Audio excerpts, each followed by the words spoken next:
안녕하세요. 김호준입니다.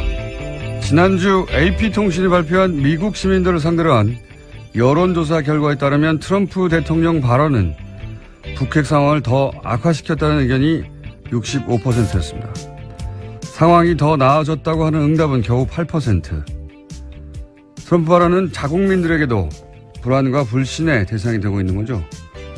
전통적으로 적국을 상대하는 자국 대통령을 지지해주는 미국인들이 트럼프의 대북 발언에 겨우 8%가 수긍한다는 건 세계 어느 나라에서도 트럼프 발언이 비토된다는 거죠.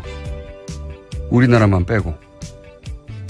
심심하면 전쟁이라는 단어를 뱉어내는 트럼프 발언은 핵전쟁이 나면 죽어나갈 당사자인 우리 입장에서 보면 생명을 위협하는 협박입니다.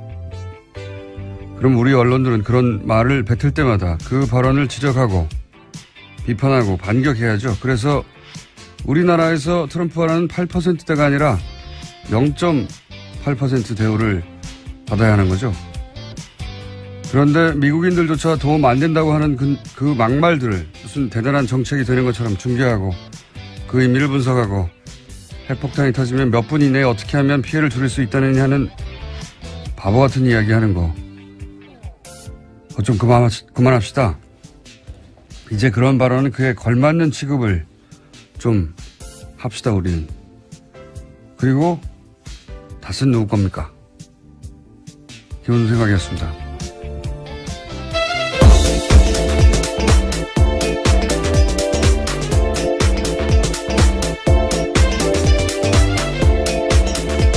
시사인의 김은지입니다. 네. 오늘 발음은 약 평소에 60% 정도. 최고 좋았을 때 하고, 비가 전에. 닷은 누구 겁니까? 네, 완전 유행어가 됐더라고요. 요새 웬만한 댓글에 다 쓰여 있습니다. 많은 사람들이 궁금한 거죠. 예. 앞으로도 계속 질문해 나가야 됩니다. 닷은 누구 겁니까? 이렇게 중간중간에. 밥 먹다가도, 가족끼리 밥 먹다가도 얘기하고, 친구들하고 드라마 얘기하다가 갑자기. 예. 어제 봤냐, 그거? 재밌지 않냐? 예. 근데 닷은 누구 거니? 이렇게 해야 한다. 자, 첫 번째 뉴스는요? 네, 박근혜 정부 시절 국정원 관련된 소식입니다. 추명호 전 국정원 국장이 2014년 말부터 최순실 씨 관련 첩보를 수집하고도 상부에 보고하지 않았습니다. 또 지난해 7월에는 우병우 전 수석 감찰을 진행한 이석수 전 특별감찰관 동향을 파악해서 우 전 수석에게 직보했다고 합니다. 추명호 전 국정원 2차장이죠. 예. 이 차장은 오래전부터 최순실 라인이라고, 예, 그런 의혹을 언론으로부터 받았죠. 예. 네, 그런 사실들이요. 어제 국가정보원 개혁발전위원회가 공식적으로 조사해서 발표한 결과이기 때문에 더 의미가 있습니다. 그리고 이제 그것뿐만 아니라 이 차장의 추천한 당사자가 우병우 전 민정수석이란 말이죠. 네, 어제 국정원 개혁이 발표입니다.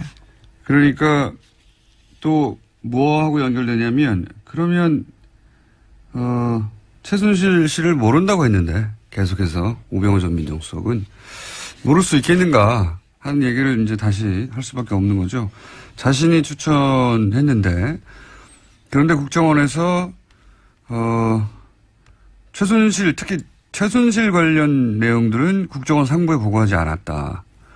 그리고 예를 들어서 우병우 전 수석을 감찰하는 이석수 전 특별감찰관에 대해서는 사실은 이석수 전 감찰관이 우병우 수석을 감찰해야 되는데 거꾸로 이석수 감찰관의 동향을 우병우 전 민정수석에게 오히려 보고를 한 거죠. 예, 추명호 국정 2차장이 예, 직보를 했다. 예, 2차장으로 추천을 받았었는데요. 실제로 되지 못했던 것으로 보입니다. 국장으로 마무리됐거든요.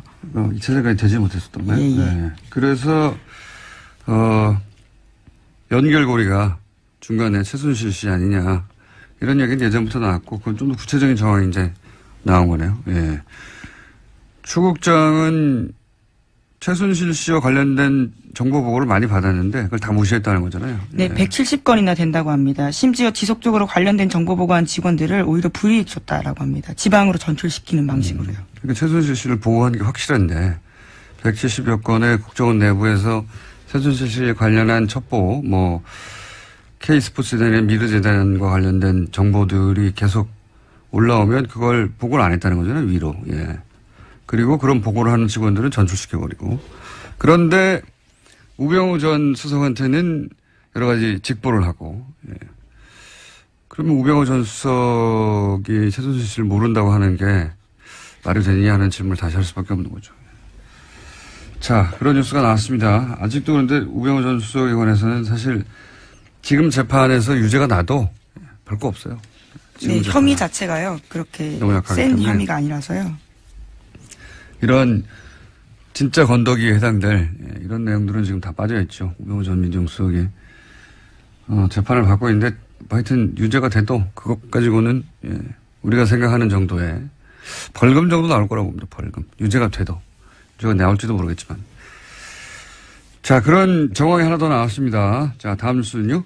네, 또 이명박 정부 시절의 국정원 관련된 뉴스도 있는데요. 이명박 대통령 당시 국정원이 김대중 전 대통령의 노벨 평화상 취소하기 위해서 공작 펼친 정황이 있다라는 사실을 말씀드린 바가 있습니다. 그런데 이와 관련해서 구체적인 사실들이 나온 건데요. 국정원이 이것이 모두 사실이다라고 확인을 해준 겁니다. 수상 취소 청원 성안을 노벨위원회에 보냈다라고 합니다. DJ 노벨상 취소 청원 계획 이렇게 불러줄 가치가 없어요. 이게 무슨 청원식이나 됩니까? 이게 계획식이나 되고 이건 그냥 취소 생떼 공작 이런 걸로 불러야 돼요. 그럴듯하잖아요. 너무 취소 청원 계획이고 서한이고 생떼 공작이죠. 그런데 며칠 전이라고 하면 한 2주 전쯤 되나요? 이 김효재 당시 청와대 민정수석 이에 대해서 그건 국정원 직원 개인의 일탈이지 이게 정권 차원에서 말이 안 된다고 했는데 근데 지금은 원세훈 원장이 보고했다는 거 아닙니까? 그리고 네, 그렇죠. 실제 발송도 했고 국정원 예산까지 들었다라는 겁니다. 그러니까 원장한테 보고했는데 하지 말라고 하면 했겠어요? 하라고 하니까 한 거지. 예. 그리고 그러니까 국정원 예산을 쓴 거죠. 이게 개인의 일탈일 수가 없죠. 이건 엄연히 국정원장이 알았으면 정권 차원의 공작인 겁니다. 예. 김효재 전 수석이 다시 답할 차례네요.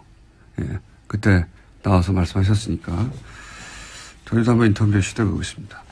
자, 국정원 예산을 썼고 국정원장한테 보고했다. 네, 이것이 국정원 개혁발전위원회가 공식적으로 발표한 내용입니다. 대단했습니다. 정말. 예.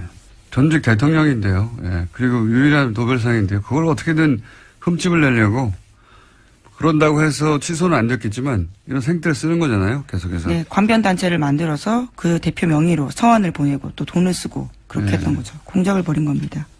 그런 서한을 보낼 단체를 자기들이 만들고 자기들이 돈을 주고 대단했습니다. 자, 다음 수는요. 네, 어제 박근혜 전 대통령이 6개월 만에 법정에서 입을 열었습니다. 박 전 대통령은 검찰이 6개월 수사하고 법원이 6개월 재판했는데 다시 구속재판 필요하다라는 결정을 받아들일 수 없다라고 말했습니다. 또 정치적 외풍과 여론 압력에도 헌법과 양심에 따라 재판할 것이라는 재판부에 대한 믿음이 더는 의미 없다고 결론 내렸다라고 이야기했습니다. 본인은 그렇게 생각할 수 있죠. 예. 그렇게 생각을 쭉 하셔도 되고요. 예. 그러면서 이제 본인은 정치적 희생양이다. 이런 얘기를 하고 싶은 거죠. 변호인도 사퇴했잖아요. 예, 전원 사임했습니다. 이게 저희 잠시 후에 짚어보긴 할 텐데, 저희, 고정, 예. 담당 법률 해석가 이정열 전 판사하고 얘기 나눠볼 텐데, 법리적인 부분은 거기서 따져보겠지만, 정치적인 액션이죠, 이게 이제. 나는 변호인도 없이 홀로 불쌍하게 이러고 있다 하는 정서적 호소를 지지자들한테 하는 건데, 근데 저는 정서적으로도 기존 박사모 외에는 설득하기 어렵고, 법적으로는 더 큰 자충수라고 봐요, 이게. 왜 더 큰 자충수인지는 이제 전문가 얘기를 들어보고. 생각해보면 탄핵 때부터 박근혜 전 대통령 변호인단은 어떻게 그렇게 오로지 망치는 길로만 가는 건지, 예. 내내 아주 절묘하게 망치는 길로만. 그리고 이 재판에 있어서도 사실은 저희도 몇 번 얘기했지만 이재용 부회장, 삼성 이재용 부회장 판결이 날 때까지 어떻게든 시간을 끌려고 예, 하는 어마어마한 작전. 증인을 신청했습니다. 증인 무더기를 신청하고 예. 시간을 계속 끌었어요. 그리고 정작 자기 변호는 제대로 못하고. 근데 이재용 부회장이 유죄로 이제 판결했으니까 무의미한 시간 끌기가 된 거죠. 진작에 그러면 진행을 빨리 했으면 훨씬 유리했을 텐데. 이번에도 예외는 아닌 것 같습니다. 탄핵 때부터 가장 가까이 있는 법적인 경호실장 역할을 하는 게 유영하 변호사인데, 예. 이수 역시 저는, 결국 박근혜 전 대통령에게 그냥 불리한 결과만 잔뜩 안길 것이다. 아마도 제 생각에는 이렇게 되면 이제 법원이, 그러니까, 새로운 변호사를 선임하거나. 예, 국선이 선임될 수도 있습니다. 혹은 법원이 국선을 선임하거나 그것도 안 할 수도 있어요. 예. 아예 재판이 나오지 않을 가능성도 있다라는 말도 있습니다. 피고인 면담을 변호인이 못하면 변호를 못하잖아요. 그리고 또 출석도 안 할 수도 있고. 보통은 상상할 수 없는데 전직 대통령이 출석을 안 하면 이때까지 겪어봤듯이 강제로 끌고 오지 못하지 않습니까? 여성이기도 하고 그래서. 근데 그게 결국 본인에게 좋은 거냐? 본인에게 좋을 게 하나도 없죠. 예. 자, 다음 수는요? 네, 다스 관련된 소식도 전해드리겠습니다. 일요신문 소식을 어제 말씀드렸었는데요. 또 관련된 보도가 있습니다. 다스가 공장을 불법 건축했다라는 의혹이 있다라는 건데요. 하지만 사법당국에서 조사하지 않았다라고 합니다. 임야를 공장 부지로 바꿔서 수백억 원의 차익을 챙겼다라고 합니다. 이 같은 일은 이명박 전 대통령 시절에 일어났습니다. 또 일요신문인가요? 네, 그렇습니다. 일요신문이 요즘 연일 다스 관련 특종을 내고 있네요. 근데 이제 이명박 전 대통령, 실소유 의혹이 있는 땅들, 그러니까 처남, 이재정 씨, 이젠 사망하신 이재정 씨 명의로 되어 있는데. 네, 김재정 씨. 김재정 씨. 예. 이재정은 의원입니다. 국회의원이군요. 예, 네. 예. 경기도 교육청 교육감이기도 하고요. 그렇군요. 예. 제 변호사에게 됐습니다. 예. 자, 이명박 전 대통령 실소유주 의혹이 있는 김재정 씨 소유, 지금은 이제 미망인, 소유인 걸로 알고 있는데, 땅들은 특징이 있어요. 대부분 쓸모없는 땅, 쓸모없는 땅. 그러니까 당장 땅값이 엄청 싸고, 예를 들어서 거기 고속도로가 아예 난다든가, 아니면은, 지목이 변경된다든가, 개발이 되지 않는 한, 대단히 낮은 지가에 흔히 쓸모없는 땅이라고 하는 땅들이 많아요. 근데 그런 땅들이 나중에 이명박 전 대통령이 이제 서울시장이 됐을 때에, 뉴타운을 했었죠. 뉴타운으로 지정되는 땅들 중에, 이명박 전 대통령 일가가 소유한 땅들이 있어서 지가가 폭등했다든가 그런 일이 있었고요. 이거는 근데 이제 다스가, 다스는 누구 겁니까? 그 다스요. 예. 그 다스가, 소유한 땅도 역시 이명박 전 대통령 임기 중에, 이런 일이 있었다는 거 아니겠습니까? 예, 명도가 변경이 되고, 그래서 시세 차익을 누렸다라는 겁니다. 몇백억 정도에. 예. 근데 그게 이제 굉장히 오랜 세월, 2000년부터, 97년부터 시작해서 해결이 안 되던 문제였거든요. 예. 97년에 최초로 공장 등록을 승인받았는데, 현대중공업이. 근데 그때 임야라서 도로를 지을 수가 없는 거예요. 예. 그래서 건축 허가가 불가했는데, 여하간 그 이후로 해결이 안 되는 문제가 이명박 전 대통령이, 제 핸드폰입니다. 죄송합니다. 요즘 자꾸 끄는 걸 잊어버려서. 잘못했어요. 네. 무슨 얘기 하다 말았죠? 네, 네. 이명박 대통령 시절에 굉장히 다양한 혜택들을 받은 의혹이 있다라는 네, 거죠. 그래서 이 땅도 역시 몇백억의 차익을 남겼다. 그런 뉴스입니다. 예. 근데 이게 이제 이것만 있는 게 아니라 다른 땅들도 있어요. 일요신문 기강 이렇게 나선 김에 다른 것들도 좀 조사해 보시고. 주요 이제 일간지들이 할 법한 기사를 일요신문이 가끔 대특종을 터뜨기도 하죠. 예. 연속으로 다스 관련해서 뉴스였습니다. 자, 다음 뉴스는요? 네, 박근혜 정부 시절에 청와대가 지난해 4월 13일 총선에도 개입한 정황을 검찰이 수사 과정에서 포착했습니다. 여기에는 허현준 행정관이 관여되어 있다라는 건데요. 작년에 4.13 총선을 앞두고 월드피스 자유연합이라는 이름을 가진 단체가 낙선운동 대상 후보자 명단 발표했습니다. 전원이 더불어민주당 등 야당 후보자였는데요. 이와 관련해서 청와대가 관리했다라는 겁니다. 그러니까 총선에 또다시 보수단체를 이용해서 선거운동을 했다는 거 아니겠습니까? 예. 그리고 거기 관련자가 허현준 전 행정관이고 화이트리스트에 계속 등장했던 이름이죠. 본인의 관련성을 부인했었었는데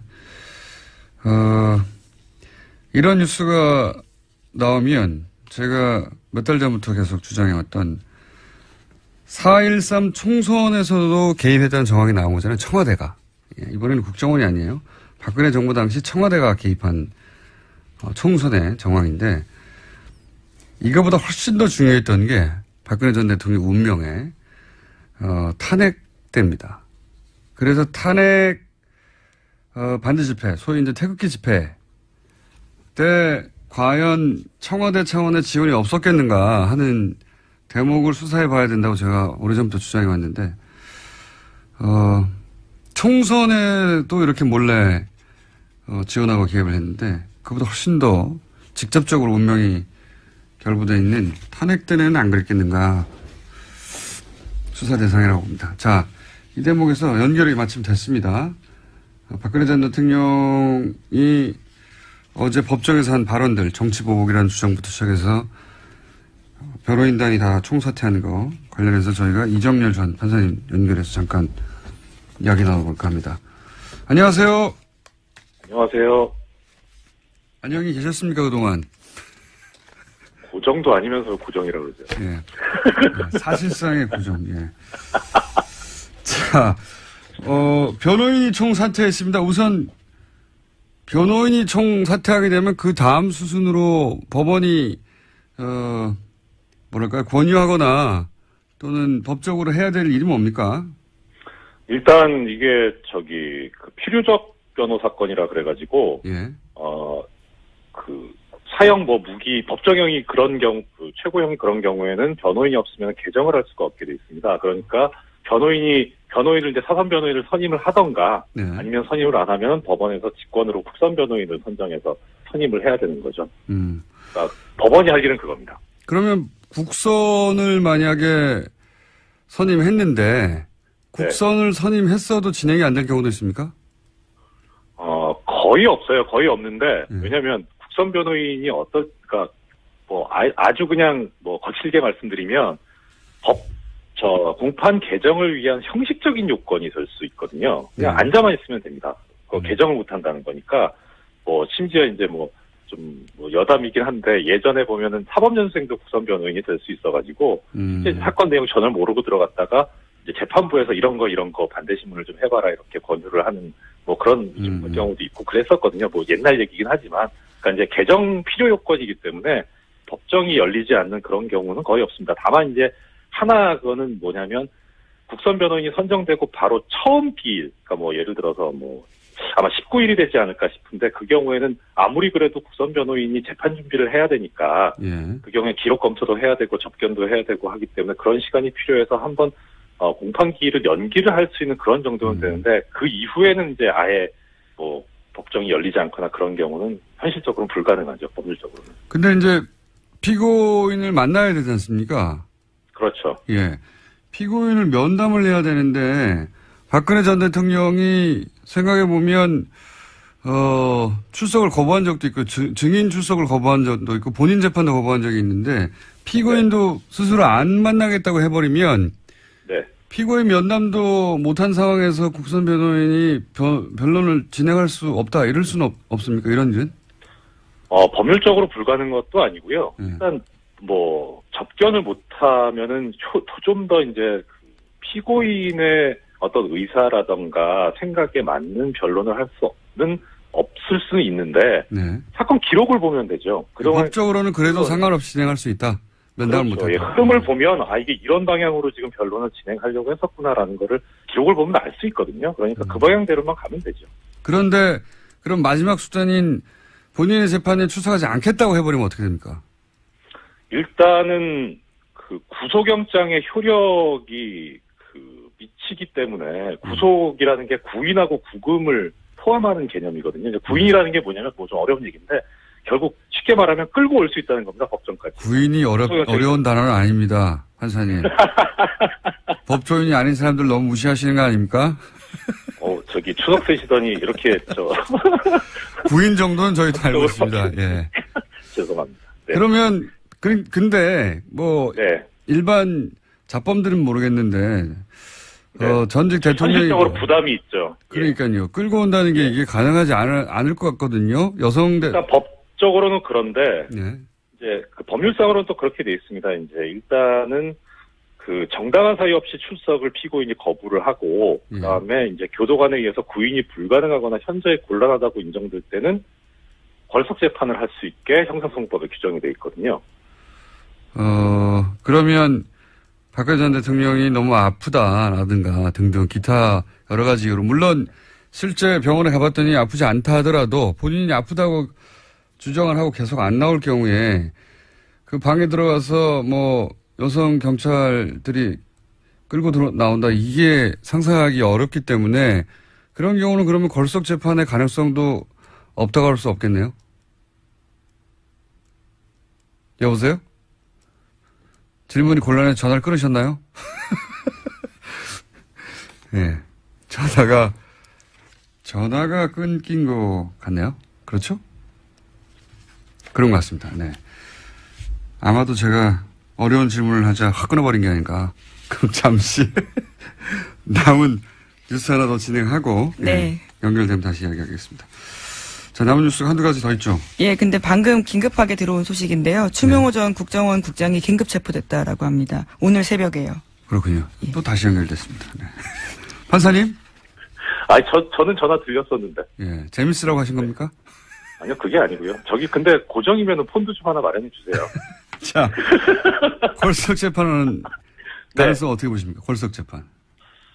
법률적으로는 가능한데 쉽지는 않을 겁니다. 왜냐면은 어차피 지금 이게 박근혜 전 대통령, 박근혜 피고인 쪽에서 정치적인 재판으로 아예 규정을 해서 그쪽으로 몰고 가고 있기 때문에 법원 재판부 입장에서 그쪽에 말려서는 안 되거든요. 네. 그러니까 법정에서도 이제 구속영장을 추가로 발부를 하면서 이것이 법리적인 근거에서 발부한 것이지 어떤 정치적 고려가 없었다는 걸 강조를 했었다고 하는 거 보면 재판부도 상당히 인식을 하고 있는 것 같아요. 그래서 조금 전에 이제 말씀하셨던 뭐 법률적으로야 구인이 가능하긴 하지만 현실적으로 가능하겠냐라는 부분하고 마찬가지 맥락에서 걸석 재판도 법률적으로는 가능한데 현실적으로 그렇게 할 수 있겠느냐. 오히려 그렇게 하는 경우에는 그것이 박근혜 피고인 쪽에서 바라는 것일 거거든요. 그러니까 탄압받고 있다. 뭐 출석도 안 했는데 재판을 열더라 이런 식으로. 네. 그러니까 쉽지는 않을 겁니다. 그런데 양쪽 다 수단이기 때문에 예. 아니 강제구인도 갈 수 있죠. 예. 강제구인도 어렵고 걸석 재판도 어려우면 네. 이게 이제 공판을 열지 못하고 계속 딜레이가 되는 거 아닙니까? 그렇죠. 네. 예. 그런데 그런 식으로 그걸 바랄지도 모르겠습니다만 그렇게 계속 바라고 있을 것 같아요. 예, 계속 지연되면 그게 박근혜 전 대통령에게 유리하게 작용하나요?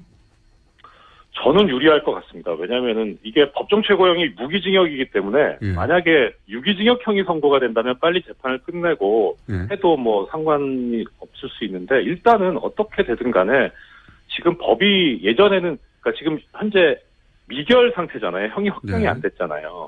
그러니까 형이 선고가 되면 그거를 기결수로 살아야 되는데 미결수이기 때문에 원칙적으로는 이게 본형의 그 형을 산 걸로 안 되게 돼 있었는데 옛날 법에는 이제 법이 바뀌어서 다 지금 산 걸로 간주하게 돼 있거든요. 그러니까 어차피 형의 산입되니까 네, 조금 더 없어요.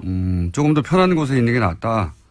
예, 그렇죠. 그리고 두 가지 경우로 또 따져볼 수 있는데 하나는 일단은 좀 오판을 한 것 같긴 하지만 어떻든 지금 현 재판부에는 기대할 게 없다라고 그렇게 생각을 한 것 같고 그러면 지금 추가로 발부된 구속영장의 효력이 최장 내년 4월까지 효력을 가지고 있는데 내년 2월에 법원 정기 인사가 있거든요. 그때 법원이 지금 현재 재판부가 바뀌기를 바라는 것일 수도 있고 또 하나는 그렇게 또 6개월을 흘렀을 때 또 이제 구속영장 효력이 또 소멸하게 되니까 그러니까 또 뭐 어차피 만약에 무기징역을 선고받을 거라면 뭐 지금 6개월이든 1년이든 이게 문제는 아니지 않습니까? 그렇게 무기징역을 예정하고 하는 행동이라고 생각하면 유리한 것이고, 그게 아니라 뭐 6기, 그러니까 한 뭐 10년, 뭐 15년 이렇게 생각하고 하는 행동이라면 불리한 행동이고. 뭐 불리하다고까지 할 수는 없는데, 네. 그래도 뭐 썩 그렇게 좋은 수는 아니죠. 네. 근데 이제. 무엇보다, 예. 무기징역이라고 스스로 생각한다면 이건, 유리한 부분이 있다. 네, 그렇죠. 그렇군요. 그렇게 생각했을까요? 네.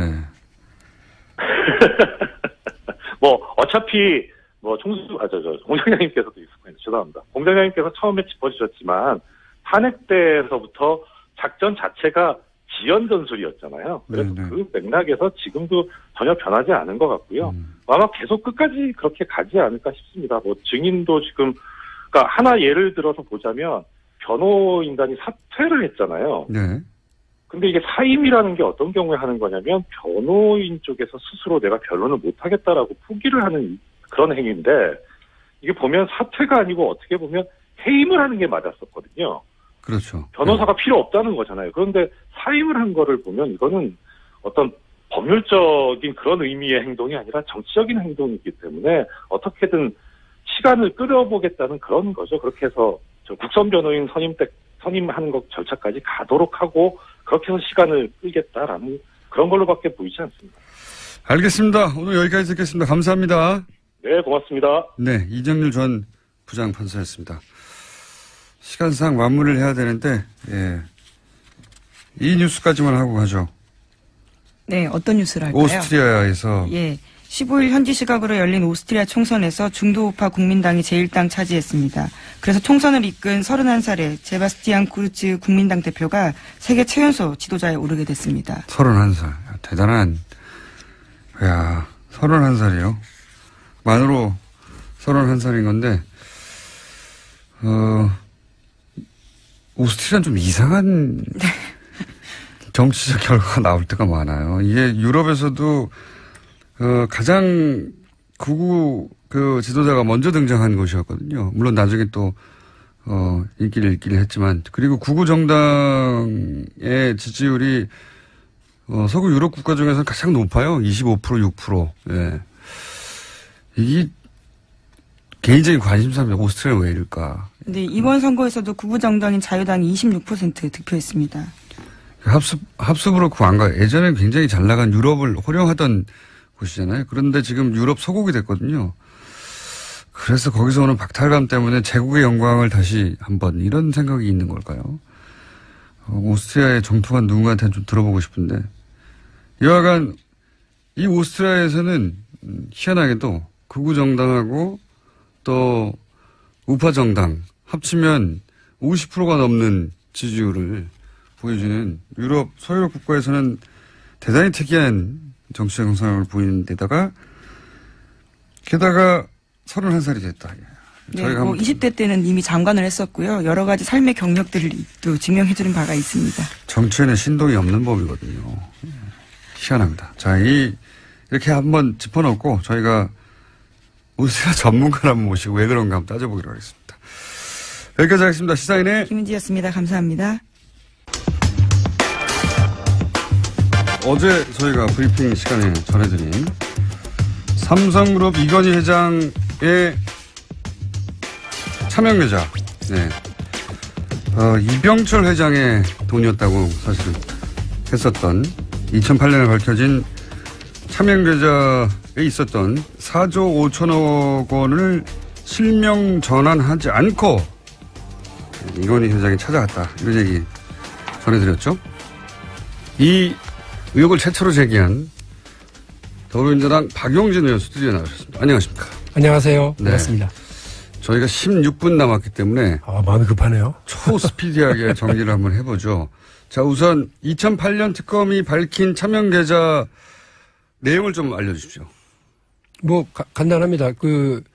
486명의 계좌 이름으로 1199개의 계좌가 있었다. 예. 규모는 4조 5천억 원이다. 예. 이게 원래 불법 비자금이라고 고발이 됐는데요. 예. 근데 특검은 아니에요. 다 이병철 회장이 다 물려줬답니다. 예. 그래서 이건희 회장의 개인 돈이랍니다. 예. 이렇게 해서 밝혀졌죠. 차명계좌가 대부분 이제 삼성 직원들, 임직원들의 명의로 돼 있었던 거죠. 예, 임직원들이나 그 가족이나 뭐 이렇게 해서 나눠져 있었는데요.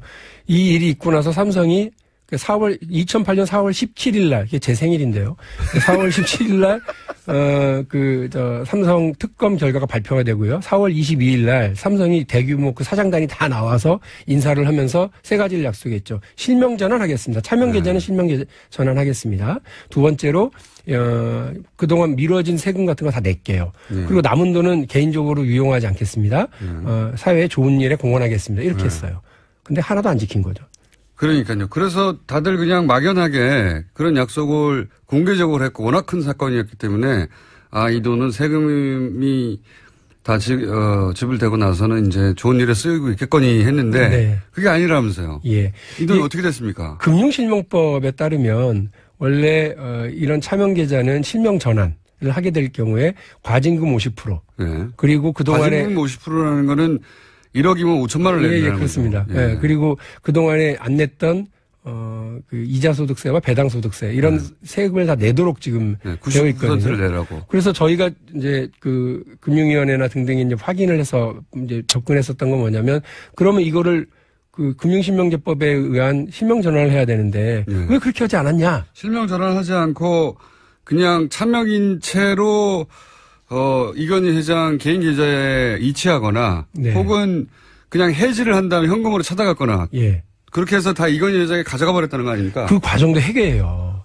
원래는 금융실명제법에 따르면요. 그 명의인 가령 홍길동이란 다른 사람이 이름을 빌려주면 그 차명 명의인 있잖아요. 홍길동이 그 사람이 와서 본인임을 확인하고 그렇죠. 그걸 해지하거나 전환시켜주거나 이렇게 해야 되거든요. 당연히 그렇죠. 그렇게 안 했다는 거예요. 그럼 어떻게 했다는 겁니까?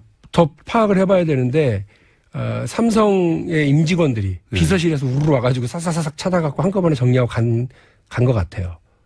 당사자가 아니라. 예, 이것도 금융당국이 사실은 정확하게 했었어야 되는데 그렇게 안 한 것 같고요. 오늘 마침 금융감독원에 대한 국정감사를 하거든요. 그거 확인해 보려고 합니다. 제가 한 명은 찾았습니다. 아주 유명한 사람. 누구요? 김용철 변호사. 예, 그분이 이 삼성 비자금 사건을 최초에 폭로했던 사람이고. 그렇죠. 본인 이름으로 나중에 퇴직하고 3년 뒤에 보니까 본인 이름으로 52억 원 정도의 차명 계좌가 있었다는 거예요. 그거 확 인출해 버렸어야 되는 건데. 그러라니까. 그거 자기 돈 아니라고 계속 가서 왜 자꾸 나한테 세금 물리냐고 가서 따졌다고 그러더라고요. 그런데 이분이 자기는 가서 명의인인 김용철 변호사가 가서 그거를 해지하거나 전환한 적이 없는데 어느 날 느닷없이 이게 이건희 명의로 가 있었던 거죠. 하나는 확실하죠. 그런데 이제 다른 돈들도 그 삼성 임직원 해당 명의자가 나타나가지고 이걸 일단 해지한 다음에 현금으로 찾아서 그걸 본인이 가서 이건희 회장 계좌 입금한 게 아니라 삼성에서 비서들이 쫙 와가지고 한꺼번에 해결하고 갔다. 네. 그랬을 가능성이 상당히 많아서 오늘 확인해 보려고 합니다. 그런 의혹이 하나 있고. 그러면 이렇게 이렇게 실명 전환을 할 때 발생하는 4억 5천이면 4조 5천억이면 2조 2,500억 정도는 세금으로 냈어야 될 돈이 아니에요. 그냥 그렇죠? 뭐 단순하게 계산하면 그렇죠.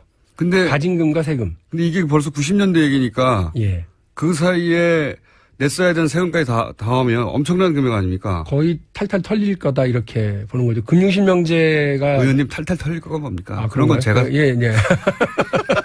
아니 그러니까 뭐 보통 그 금융실명제 도입의 취지 중에 하나가 하여간 앞으로는 실명으로 거래해라. 그러지 않으면 돈 숨기지 말라는 그런 거죠. 거를 다 우리 걷어가겠다라고 하는 거죠. 이거를 그러면 그렇게 해도 된다고 봐준 데가 어딥니까?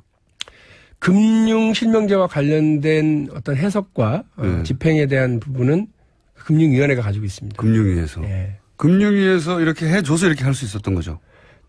제가 어제 그렇게 주장을 했습니다. 금융위원회 국정감사에서요. 삼성이 금융위도 속이고 예를 들어서 다 개인이 개별적으로 가서 하고 그랬는데 금융위가 몰랐다 이런 건 있을 수 없는 그런 건 거죠. 아닙니다. 왜냐하면 어쨌든 삼성은 2008년 4월 22일 날 차명 계좌는 실명 전환을 하겠다고 약속을 했고 세금 내겠다고 약속을 했죠.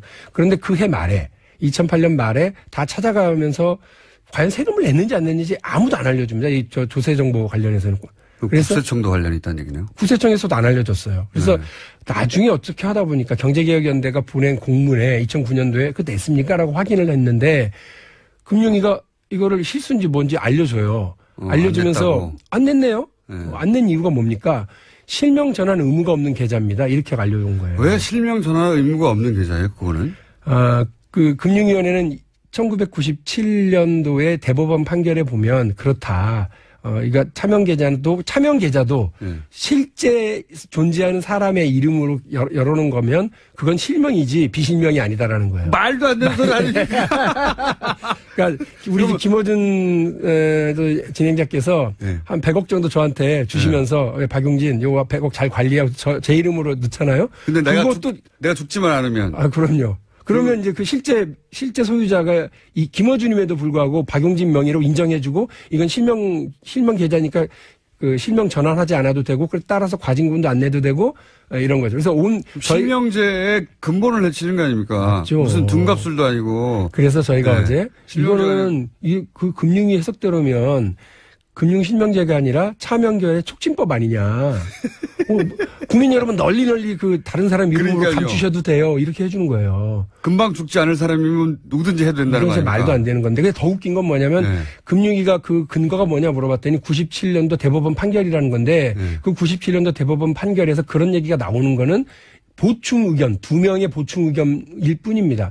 이 보충 의견이라고 하는 건 법적 해석 효력이 하나도 없어요. 그렇죠. 참고 네. 의견일 뿐이에요. 소수 의견으로 나온 건데. 그럼 더 웃긴 건 뭐냐? 네. 그 다음에 또 있어요, 98년도에 네. 차명 계좌는 실명 전환 대상이다라고 하는 대법원 판결이 확정 투명하게 판결. 나와요. 네. 98년도에. 당연하죠. 그러려고 실명제 한 건데. 그런데 2008년도에 이건희 차명 계좌에 대해서는 97년도 보충 의견을 끌어다가 그렇게 했으니까 괜찮다라고 해준 거예요. 노력 많이 했네요. 대단한 거죠. 그리고 네. 더 웃긴 건 뭐냐면 공부를 잘해야지 이것도 불법도 합니다.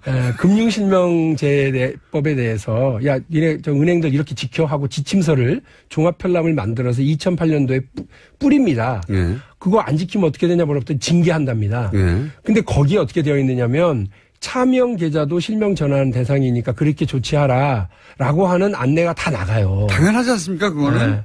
너무나 그리고 더 상식적으로도. 그리고 더 웃긴 건 네. 그 웃긴 거 거기에 많네요. 9개의 그 대법원 판례가 쭉 소개가 됩니다. 이런 대법원 판례가 있으니까 이렇게 지켜야 돼라고 소개를 하는데 그 중에 이건희 차명 계좌는 실명 전환 의무가 없어요. 그래서 세금도 안 내고 과징금도 안 내요라고 해석을 했었던 97년도 보충 의견이 있는 그 대법원 판례는 없어요. 그러니까 삼성만 특별하게 예외적으로 봐준 거 아닙니까? 제가 그렇게 볼 수밖에 없죠. 그렇게 볼 수밖에 없죠. 이건 누가 가졌는지 파헤쳐 봐야 되겠네요.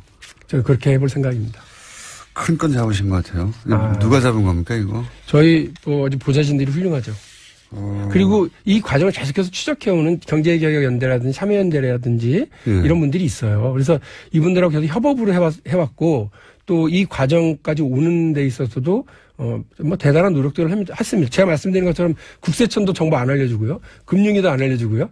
그 저희가 접근할 수 있는 방법이 하나도 없는 거예요. 그렇죠. 안 알려주면 어떻게 그나마 합니까? 국회의원이니까 이 자료 내놔라 저 자료 내놔라 입장 내놔라라고 하면 이렇게 일이 만들어질 수 있으니까 역시 자동차에도 정치도 면허증이 필요하다 이런 생각을 최근에 많이 해요. 네.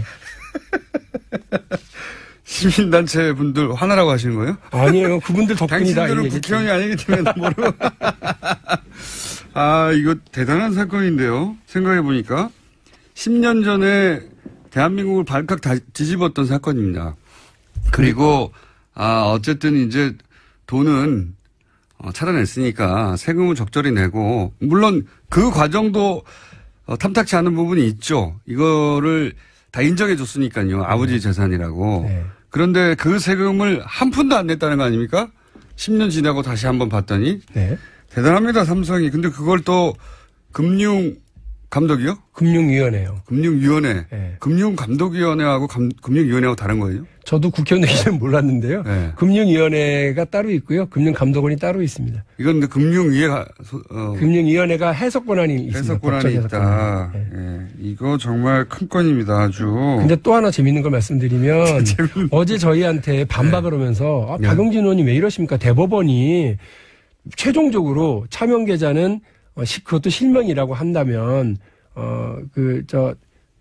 지금 방금 말씀하신 논리대로. 예. 그리고 차명 계좌 2009년도에 대법원 판결은 최종적으로 차명 계좌는 그것도 실명이니까 그냥 그 이름이 사람이 소유주다라고 인정하자라고 하는 대법원 판결이 나왔어요. 그러나 이것도 역시 가로 열고 원래 돈 소유주가 따로 있다고 하는 게 확인되는 것은 엄격하게 확증되면 네. 그 부분은 별도다라고 하는 게 따릅니다만 네. 2009년도에 그런 판례가 나왔는데 왜 자꾸 저희를 힘들게 하십니까? 네. 그러더라고요. 그래서 제가 그랬죠. 무당이냐. 2008년도에 삼성이 다 그 돈 찾아갈 동안에 눈 감고 있었던 걸 2009년도에 대법원 판결이 나올 건 줄 알고 그렇게 했다는 얘기냐 그랬더니 거기에 대해서 말을 못 하더라고요. 그러니까 이 문제에 자기 금융위원회가 아무 책임이 없다라고 하는 얘기를 하기 위해서 온갖 이야기를 다 갖다 끌어서 지금 하고 있는 중이에요. 이거는 아주 큰 사건이 될 수도 있을 것 같습니다. 액수도 너무 크고. 네. 그리고, 당시 금융위원장이 누구죠? 이름 까먹었습니다. 이명박 대통령이 임명했던 분입니다. 이름을 까먹었어요. 네. 뭐가 갑자기 허술해지는데요. 자, 당시를 되돌아가서 당시 금융위가 어떻게 돌아갔는지 누가 책임이었는지 어떤 커넥션인지 밝혀야 될 사안인 것 같고요. 지금 이제 막 시동을 거신 것 같아 보니까. 네, 이제 시작입니다. 네. 또 있습니까? 삼성과 관련해서 지금 보니까 이제 이런 건더기 큰 거는 막 하다 보면은 곁가지를 막 치면서 새로운 사실을 막 알게 되잖아요. 네. 제가 이제 정말 하고 싶은 얘기는 뭐냐면 지금 우리 대통령만 바뀌고 아무것도 안 바뀌었다는 거예요. 네. 그러니까 문재인 대통령만 들어오고 청와대만 어쨌든 개혁 의지가 있는 분들이 좀 들어가 있는 거죠. 그리고 장관 한 명씩 앉혀봐야 아무 의미도 없고 사실은 대한민국은 관료들이 끌고 가고 있는 사회입니다. 자, 보세요. 금융위원회가 금융실명제를 엄격하게 적용했어야 함에도 불구하고 그렇게 하지 않음으로써 이건희 회장은 그 특검 수사 이전에는 삼성생명 지분이 4%밖에 없었어요. 네. 그런데 그거 다 이건희 개인 재산이다라고 해주는 바람에 20%가 됩니다. 그렇죠. 그게 다 자기 재산으로 전환된 거죠. 네, 삼성생명 이득 엄청난. 삼성생명의 일대 주주가 됩니다. 근데 삼성생명을 우리가 주목해야 되는 이유는 삼성그룹 전체를 지배하는데 핵심 고리인 삼성전자 네. 등치가 제일 크거든요. 네. 이 삼성전자를 누가 더 많이 장악하느냐가 삼성그룹 지배의 핵심이거든요. 그렇죠. 그런데 삼성생명은 삼성전자 주식을 8.12%나 가지고 있는 국민연금을 제외한 일대 주주예요. 네. 그러니까 이건희는 이번 특검 조사 결과와 금융위원회 그런 해석 덕분에 삼성생명 최대 주주가 돼서 삼성전자를 지배하고 삼성그룹 전체를 지배하는 꼭지점이 딱 섰어요. 지배 권한을 굉장히 강화했네요. 네, 오히려 이건희한테 큰 도움이 됐죠. 또 하나는 이거 위기를 기회로 극복해낸 대단하죠. 삼성의 예술인데요. 네. 또 하나가 있습니다. 네. 보호목 감독 규정이라는 게 있습니다. 보호목 감독 규정에 따르면 이게 핵심인 게 뭐냐면 우리 사회에는 금산분리 원칙이라고 하는 네네. 자본시장법이 있잖아요. 네. 금융자본과 산업자본을 분리해야 된다. 그렇습니다. 네. 그렇게 해서 한마디로 삼성생명이 삼성전자를 지배하면 안 된다는 거죠. 그렇죠. 그래서 정해놨습니다. 네 전체 재산의 3% 이내로만 가지고 있어야 돼 네. 했거든요. 근데 20%가 돼버렸잖아요. 이거 어떻게 처리했어요? 그런데 삼성생명이 가질 수 있는 게 그러니까 6조 정도예요. 예. 삼성전자 주식에. 예. 근데 전체 지금 보면 26조 정도를 가지고 있습니다. 그러니까 20조 이상이 오버가 된 겁니다. 예. 어떻게 이런 해석이 가능할까? 보호목 감독 규정이 이거 계산을 시가총액으로 안 하고 취득 원가로 합니다. 다시 말해서 지금 거래되는 가격 계산이 아니라 옛날에 3%를 샀으면 예. 옛날 가격으로 예. 이게 아무리 주가가 뛰어도 그냥 3%로 계산해 준다. 그러니까 20년 전에 샀어도 옛날에 5만 원일 때 샀으니까 지금 267만 원이 넘고 있는 삼성전자 주식을 5만 원으로 계산할 수 있도록 열어줬는데 그러면 은행 보험업에는 이렇게 계산해도 된다고 해줬잖아요. 네. 은행, 저축은행, 증권 다른 데는 다 어떻게 했냐면 시중 가격으로 계산하도록 되어 있어요. 그건 너무 당연하죠. 그건 너무 당연하죠. 그런데 여기만 1% 취득했는데 내가 주식 뻥 뛰어가지고. 근데 이 보호목 감독 규정에 혜택을 보는 회사가 두 개가 있습니다. 보험회사 전체가 혜택을 보는 게 아니라 예. 혜택을 보는 게 삼성이겠죠. 삼성생명과 삼성화재. 만 혜택을 봅니다. 두 군데만 혜택을 보고 있습니다. 그러니까 이런 관료들의 이런 해석 권한 이런 것들이 이렇게 악용돼서요. 법도 뛰어넘고 국민적 합의도 뛰어넘고 이러고 있다는 겁니다. 그게 지금 말씀하신 건 두 가지 사건이 연결된 사건이에요. 연결되어 있습니다. 예. 쌍끌이에요. 그러니까 쌍둥이 특혜예요. 비장을 차단했어요. 그래서 한 변호사의 용감한 폭로로 인해 가지고 삼성의 비자금이 4조 5천 원이나 수면으로 나왔습니다. 네. 이 돈을 이제 말씀하신 대로 세금 내고 어쩌고 다 하면 다 털릴 정도의 액수인데 그 액수의 세금을 한 푼도 안 냅니다. 예. 그것도 이제 불법이지 않냐 문제가 많다 하고 있는 건데 근데 그 돈이 삼성생명으로 갑니다. 네. 그렇죠? 그래서 삼성생명의 지분이 20%가 넘어버렸어요. 이건희 회장의 일대 주주가 됐죠. 그러면서 삼성전자의 장악력이 훨씬 높아졌어요. 그렇습니다. 예, 집에. 왜냐하면 소위 말하는 순환출차 구조에 의해서. 그렇습니다. 예. 그런데 그렇게 하려고 했더니 이렇게 20%가 넘어가니까 금산분리 원칙에 따라서 그러면 안 됩니다. 안 되죠. 팔아야 돼요. 네. 근데 안 팔게 해주려고 처음에 샀을 때 가격으로 계산해 준다라고 해석을 해줘요. 네. 그랬더니 그 혜택을 삼성만 받더라. 네. 이런 거네요. 네. 아이고 재밌네요. 어렵지만 국민들이 꼭 알아야 될 굉장히 중요한 건이네요. 네. 앞으로 더 파주십시오. 예. 박용진 의원이었습니다. 고맙습니다. 3부에서 뵙겠습니다. 요즘 바른정당이 핫합니다. 하태경 최고위원 나오셨습니다. 예, 안녕하세요. 하태경입니다. 요즘 마음이 좀 착잡합니다. 계속. 추우십니까? 핫해 좀 하기 싫습니다. 콜드한 상태. 아무래도 이제 동료원들 뭐 인간적으로 굉장히 친한 사람들이에요. 우리가 그 어려운 탄핵 기간 뚫고 함께 이제 개혁하자고 나라 한번 살려보자고 나왔는데 이제 막상 서로 서로 비판하게 된 거 아니에요. 서로. 그래서 아무튼 마음이 굉장히 좀 안 좋습니다. 그러니까 이게 이제 작은 덩치의 무리가 큰 덩치를 상대로 싸울 때 서로 이제 굉장히 결속력이 강해지기 마련인데 그러다가 다시 갈라지게 된 거 아닙니까 이게? 그렇죠. 뭐 지방선거라는 냉엄한 정치 현실 앞에서 이제 뭐 지역구 사정 따라서 우리 지역구는 한국당 세가 너무 세다. 사실 이게 출발입니다. 이게 핵심입니다. 네.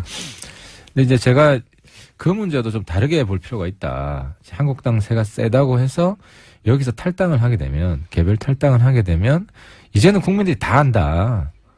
그 안 찍어준다는 거죠. 그런 식으로 나가서 지방선거 함께 하겠다는 거는. 그래서 지금 막판 선거 때문에 당을 옮긴다. 이게 과연 오히려 역풍이 불 가능성이 많지 않을까. 또 이 부분도 좀 우리 소위 말하는 통합파 의원들께서 좀 심각하게 좀 고민해야 될 지점 아닌가 싶습니다. 그런 고민은 이미 다 하지 않았을까요? 그거보다도 지금 주변에서는 이제 저 지역도 부분적으로 그래요. 이번 기회에 가라.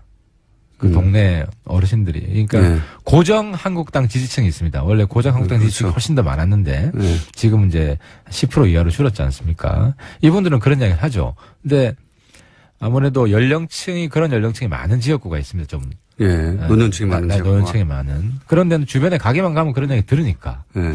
근데 그분들 마음에도 그래도 젊은 정치인이 한번 뜻을 세웠으면 끝까지 한번 가봐야지 하는 마음도 있거든요. 예. 그래서 막상 그렇게 해서 당 대 당도 아니고 일부 개별 탈당해서 완전히 모양 구기고 가면 그렇게 말했던 분들도 그걸 잘했어 해줄까? 저는 안 그럴 거라고 생각합니다. 그럼에도 불구하고 지금 저희가 지난주에 인터뷰하기로는 대략 최소 9명 정도는 확실한 통합파라고 황영철 의원이 얘기하시던데 9명 정도는 확실한 통합파라고 보세요? 그러니까 이제 이게 범 통합파 안에도 네. 제가 볼 때 이제 무조건 투항파, 묻지마 투항파, 아무 조건 없이 가야 된다. 그 몇 분에 됩니까? 저는 그분은 굉장히 적다. 한 둘 이하? 예를 들어서 한 제가 사람. 거의 이름은 지명하기 좀. 김무성 전 대표요? 아니, 김무성 대표만 해도 이제 친박 청산파가 있죠. 근데 친박 청산파 안에서도 이제 박근혜 출당 하나만 이야기하는 분이 있고, 그거 가지고 안 된다. 최경환 적어도 몇 명 이상 돼야 된다 네. 하는 분이 나눠져 있어요. 근데 지금 공개적으로 표명한 분 중에서는 우리 김무성 대표가 이제 박근혜 출당파죠. 출당파. 그렇죠. 근데 거기까지는 될 거라고 생각했나 보죠. 그렇죠. 네. 김무성 대표는 거기까지 된다고 생각한 거고. 근데 거기 김무성 출당만 됐을 때 박근혜 전 대통령 출당만 됐을 때 나가려고 하는 사람은 아마 한 맥시멈 5명. 그러니까 등급이 있네요. 무조건. 네. 그다음에 그렇죠. 박근혜, 그다음에 그 추가 높이뛰기 등급이 있는 거죠. 네, 최소한 3등급이 있다. 그럼 무조건 탈당파는 한두 명 정도에 불과하다. 그렇습니다. 예. 한 명도 아니고 한두 명은 뭡니까? 왜냐하면 이제 공개적으로 예. 이게 정치인이라는 게 비공개로 이야기한 건 언제든지 바뀔 수가 있습니다. 그래서 비공개로 제가 들은 게 한 두 명 정도는 되는데. 누군데요? 공개적으로 아예. 주호영 원내대표 아닙니까 혹시? 아닙니다. 주 대표도 이제 본인이 뭐 통합하라고 밝혔어요. 그런데 이제 그 높이 조건은 훨씬 높습니다. 아 그래요? 예. 몇 명 안 되는데. 그래서 그쪽도 딜레마가. 그러면 2명은 확실히. 그리고 나서 최소한 박근혜 전 대통령은 출당되어야 한다가 몇 명입니까? 그게 이제 공개적으로 그렇게 이야기한 사람은 김무성 대표 한 사람. 한 사람뿐이고. 근데 만약에 박근혜 대통령만 출당돼서 한 4명, 5명 정도밖에 없다. 네. 하면 그분이 나갈까? 왜냐하면 좀 많아야. 그렇죠. 그 중에 묻힙니다. 네. 이제 지난번에 13명 나갔을 때도 보면. 잘 묻히죠. 한 2명, 3명 정도 부각이 되고 나머지는 묻힙니다. 권성동, 장재원, 이런 분들만 눈에 띄고 나머지는 그렇죠. 묻혔죠. 근데 한 4-5명만 되면 우리 딱 뭐 5인방 뭐 이렇게 해서 딱 걸리잖아요. 예. 과거에도 뭐 친일파 누구 딱 이름 길이 남습니다. 예, 그렇습니다. 그런 효과가 있기 때문에 낙인 효과가 굉장히 강하기 때문에 아마 상당히 주저하지 않을까 저는 생각합니다. 그러면 적어도 한 7, 8명 이상 9명 정도는 돼야 나갈 수 있는데 여전히 그렇게까지 가기는 쉽지 않다고 보시는 거군요. 그죠. 왜냐하면 이제 어떤 의원님 같은 경우에는 팔적 우리 과거에 8명, 그 2명은 나갔고 6명 남아 있으니까 지금 이정현, 조원진은 지금 한국당 아니기 때문에 6명 나가야 된다라고 공개적으로 이야기한 분도 있거든요. 그렇게 공개적으로 이야기한 분은 자기 입장을 바꿔야 되잖아요. 그건 또 본인 스타일을 많이 구기는 거기 때문에 아무래도 주저하지 않을까. 그리고 또 한 가지는 그 숫자는 대충 알겠습니다. 그러니까 이게 분위기가 확 형성되고 그 자유한국당 쪽에서 박근혜 전 대통령 출당 이루어지고 나머지도 어떻게 한다는 얘기가 나오고 대세가 이쪽으로 가는구나 하는 분위기가 형성되기 전에는 어렵다. 쉽지 않다. 그렇죠. 네. 예. 그런 말씀이시고 그래서 그럴 경우에 이거 분위기를 넘어갔어 싶으면 10명도 넘을 수도 있겠네요. 예를 들어서 팔적. 예. 팔적으로 다 출당을 시킨다. 그럼 불가능하지 않습니까? 어차피. 그렇죠. 근데 지금 서청원, 최경환도 안 하겠다는 거 아니에요. 지금 정은택 원내대표 이야기는. 못 한다는 거죠. 네. 왜냐하면 우리 20명이 그 안에 있을 때도 그거 못해서 나온 거예요, 사실은. 그 당시에 거기서 우리가 팔적 내보내겠다. 근데 의총에서 국회의원들 다 모여가지고 3분의 2가 동의해야 되는데 3분의 1만 반대하면 못 나가잖아요. 근데 서청원, 최경환 이 도움을 받아가지고 국회에 들어온 사람 범친박하니까 3분의 1 충분히 넘는 거예요. 그래서 나온 겁니다. 근데 우리 20명이 나왔는데 안에 있을 때도 안 된 게 지금 될까? 라고 생각하시는 거고요. 그러면 확실한 자강파는 몇 명입니까? 이거 확실해. 네. 확실한 자강파 한국당은 없어져야 돼. 청산 대상이다. 통합 대상이 아니라 이건 하태는 확실하고 확실하고 홍준표는 보수 아니다. 그리고 나머지 분들도 우리 유승민 의원, 이해운 이런 분들은 확실하죠. 지상욱도 확실하고 대변인. 그래서 이제 공개적으로 발언한 분들은 정치인으로서 그래봐야 4명 5명 아닙니까? 그리고 나머지 분들도 박인숙 의원님도 공개적으로 여러 번 말씀하셨고 김세현 의원님도 그러신 그러면 한 7, 8명 잘 잡아서 그렇죠. 7, 8명 확실하죠. 예. 그리고 아까 이야기한 이제 한 중간지대에 있는 분들이 있는데 이제 그분들은 박근혜 출당만으로 가기가 어렵죠. 그러면 최소 4, 5명, 최대 한 10여 명 이렇게 생각할 수도 있겠네요. 10여 명까지는 너무 많고요. 어렵다. 제가 볼 때는 지난번에 황영철 의원께서 이야기했던 맥시멈 9명. 맥시멈 9명. 예. 언제입니까? 결행의 시기는 보시기에. 원래 이제 김무성 대표가 26일까지 결단하겠다. 왜냐하면 26일부터 우리 전당대회에 등록을 합니다. 26일, 27일 양이. 근데 국감기간이잖아요, 그때는. 그렇죠. 그래서 원래는 김무성 대표가 국감기간에도 나갈 수 있다는 식으로 이야기를 하셔가지고. 욕 많이 먹을 것 같은데, 그때는. 그렇죠. 그래서 근데 김무성 대표 말씀 좀 잘 바뀌잖아요.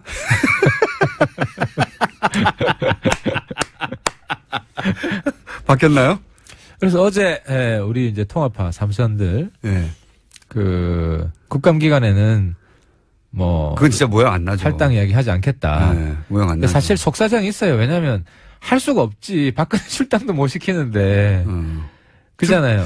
출당을 못하는 것은 지금 어제 박근혜 대통령, 전 대통령이 법정에서, 나름의 이제 그 입장 표명을 했지 않습니까?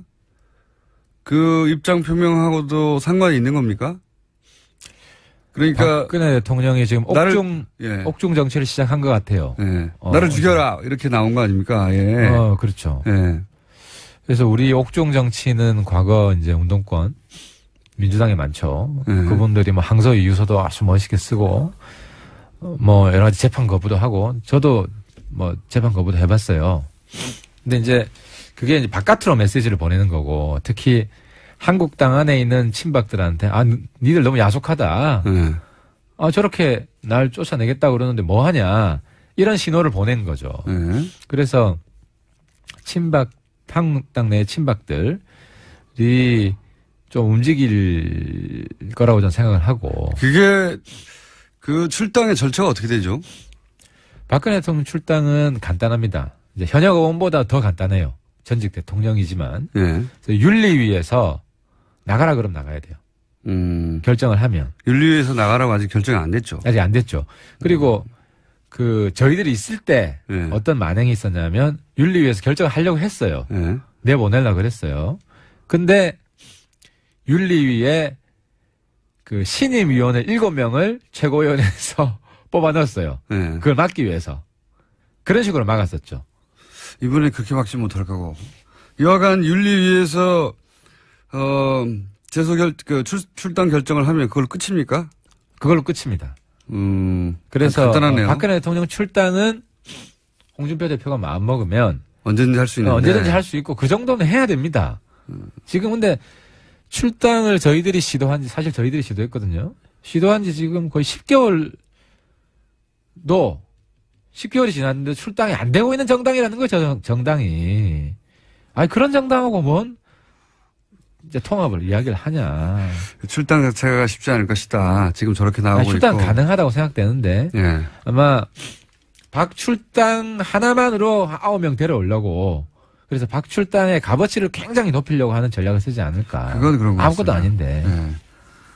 그건 정치적으로 이미 사망한 정치인인데 어쨌든 출당이 이렇게 어렵다고 계속 끌다가 나중에 이거 하나로 만족하고 나머지 와라.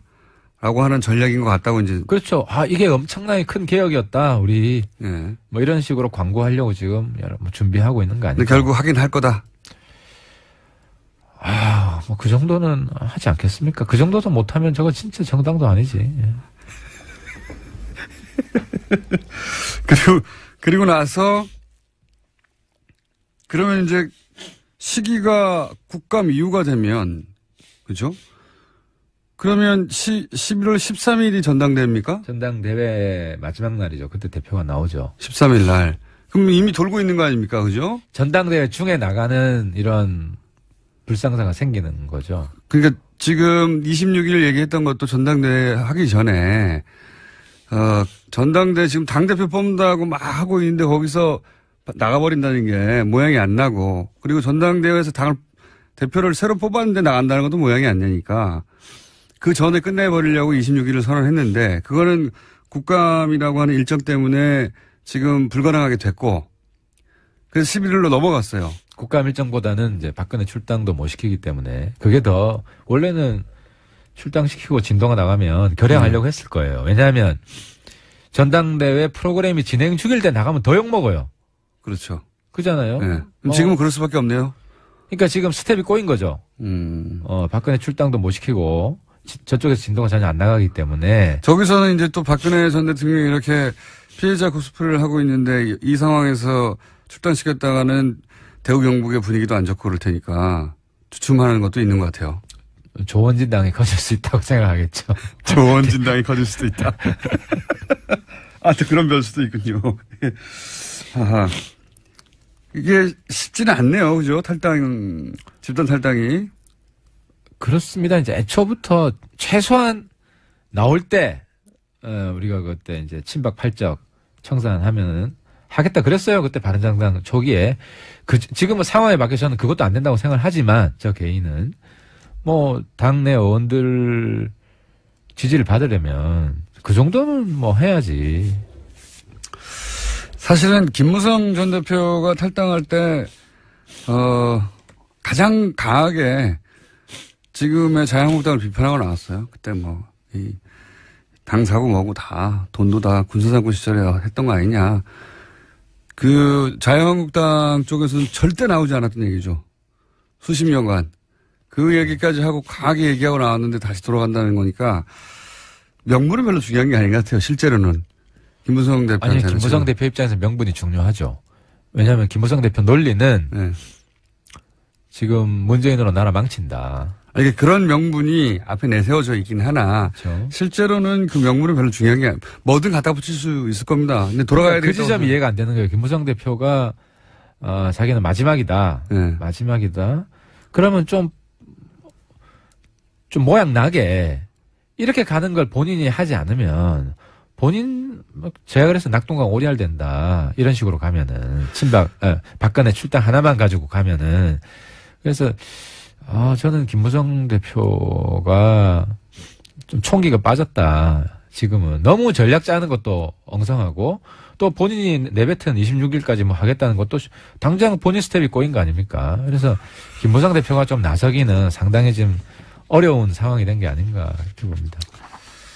자, 그래서 지금으로서는 숫자도 10명이 넘어갈 것 같지 않고 시기도 확정하기 어렵고 어쨌든 전당대회 시작된 이후에 탈당이 돼도 될 텐데 만만치 않을 것이다 이렇게 전망하시는 거고요. 한편으로는 고소하다 이렇게.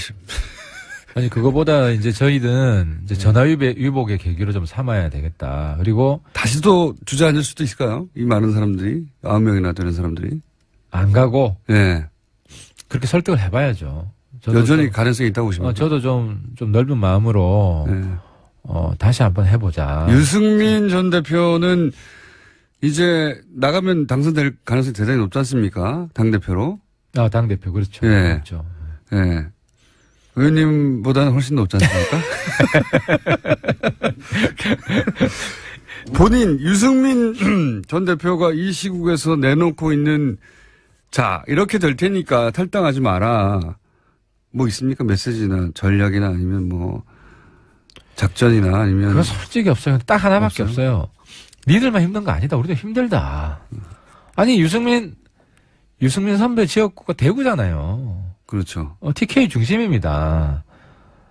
다른 데보다 덜 힘들지 않아요. 제 지역구도 그래요.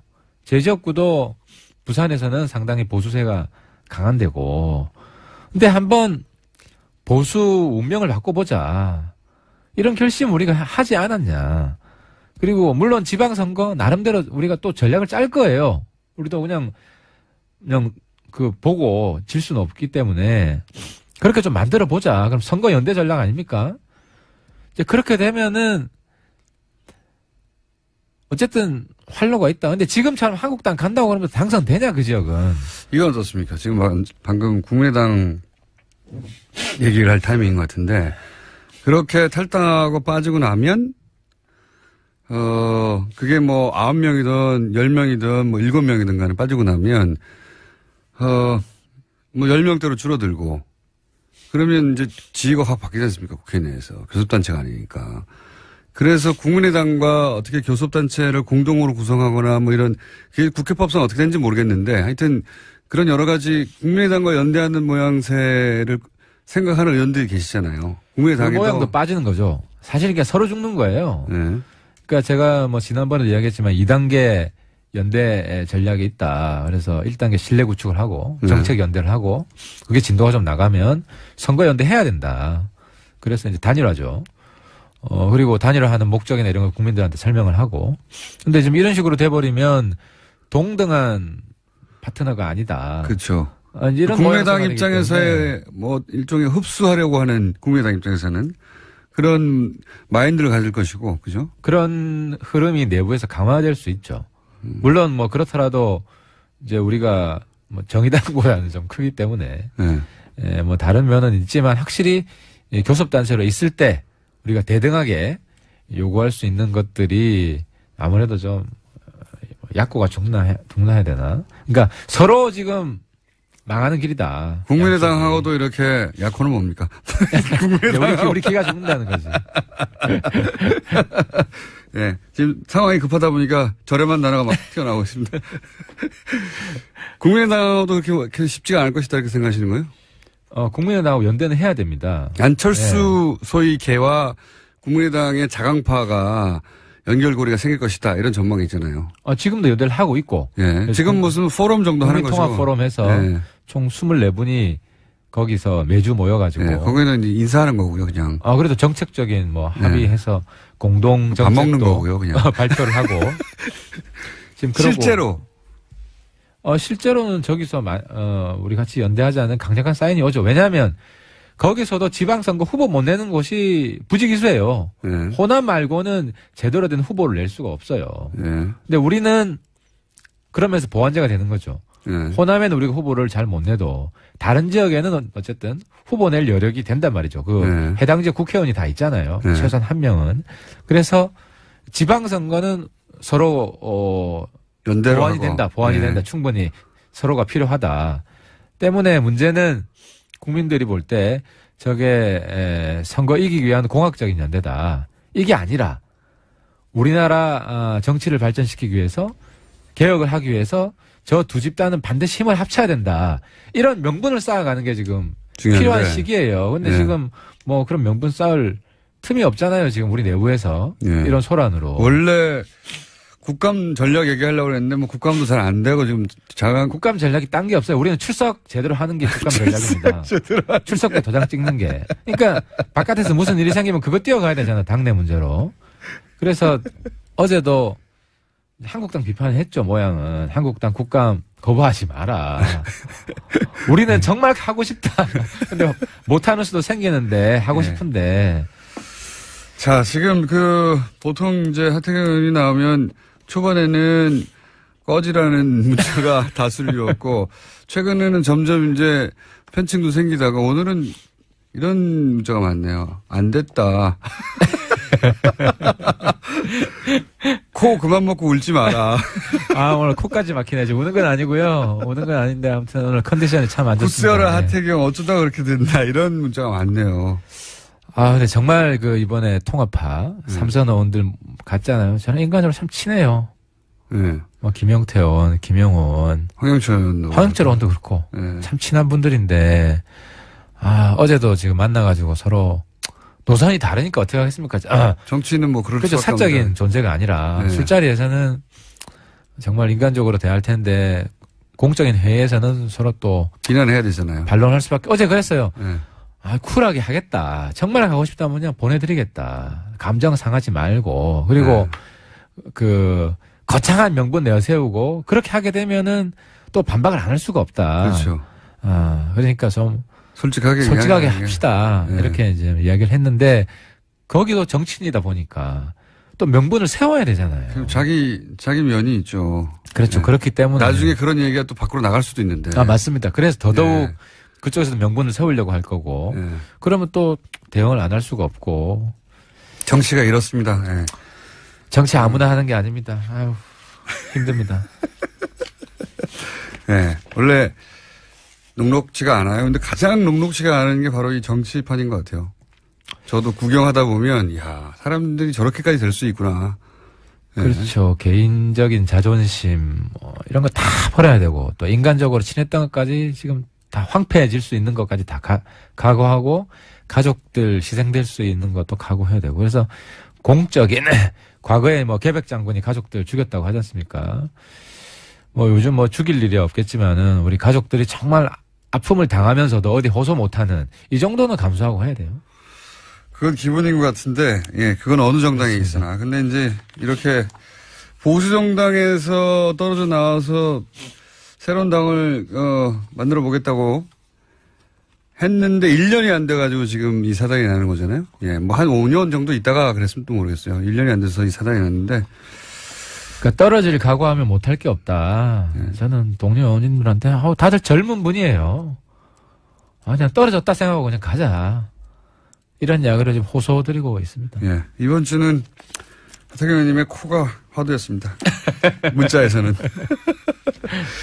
자, 진솔한 얘기였습니다. 아주 오늘은 뭐 전략이나 이런 얘기가 아니라 힘들다. 예, 친한 사람들인데 어렵지 않겠는가 탈당이 생각만큼 쉽지 않을 것이다. 희망사항입니다. 본인의 바람도 거기 네, 섞여 있는 맞습니다. 거죠. 주관적인 사항도 들어 있습니다. 여기까지 하겠습니다. 바른정당의 하태경 최고위원이었습니다. 감사합니다. 예, 감사합니다. 김재정 씨. 김재정 예, 씨. 이재정은 의원입니다. 국회의원이군요. 예, 네. 예. 경기도 교육청 교육감이기도 하고요. 그렇군요. 예.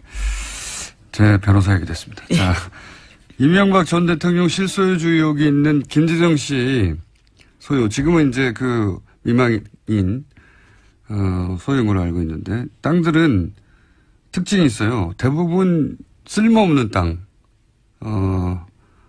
쓸모없는 땅. 그러니까 뭐, 당장 땅값이 엄청 싸고, 예를 들어서 거기 고속도로가 아예 난다든가, 아니면은, 지목이 변경된다든가, 개발이 되지 않는 한, 대단히 낮은 지가에, 흔히 쓸모없는 땅이라고 하는 땅들이 많아요. 근데 그런 땅들이 나중에 이명박 전 대통령이 이제 서울시장이 됐을 때에, 뉴타운을 했었죠. 뉴타운으로 지정되는 땅들 중에, 이명박 전 대통령 일가가 소유한 땅들이 있어서 지가가 폭등했다든가 그런 일이 있었고요. 이거는 근데 이제 다스가, 다스는 누구 겁니까? 그 다스요. 예. 그 다스가, 소유한 땅도 역시 이명박 전 대통령 임기 중에, 이런 일이 있었다는 거 아니겠습니까? 예, 명도가 변경이 되고 그래서 시세 차익을 누렸다라는 겁니다. 몇백억 정도에. 예. 근데 그게 이제 굉장히 오랜 세월, 2000년부터, 97년부터 시작해서 해결이 안 되던 문제였거든요. 예. 97년에 최초로 공장 등록을 승인받았는데, 현대중공업이. 근데 그때 임야라서 그 도로를 지을 수가 없는 거예요. 예. 그래서 건축 허가가 불가했는데 여하간 그 이후로 해결이 안 되는 문제가 이명박 전 대통령이 제 핸드폰입니다. 죄송합니다. 요즘 자꾸 끄는 걸 잊어버려서. 잘못했어요. 네.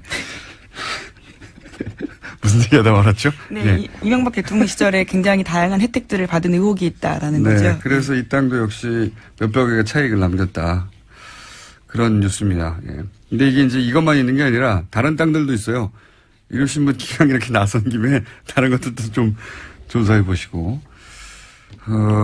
주요 이제 일간지들이 할 법한 기사를 일요신문이 가끔 대특종을 터뜨기도 하죠. 예.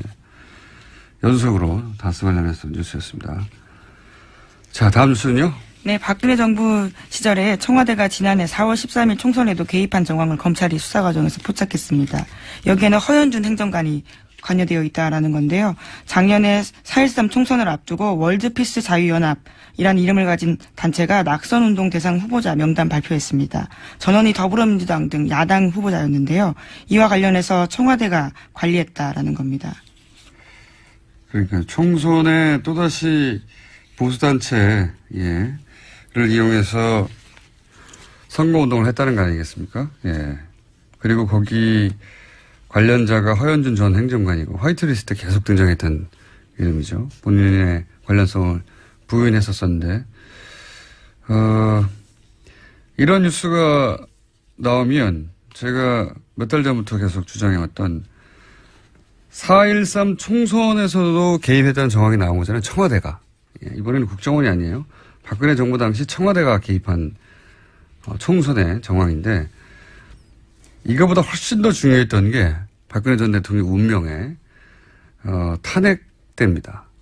그래서 탄핵 반대 집회, 소위 이제 태극기 집회 때 과연 청와대 차원의 지원이 없었겠는가 하는 대목을 수사해 봐야 된다고 제가 오래전부터 주장해 왔는데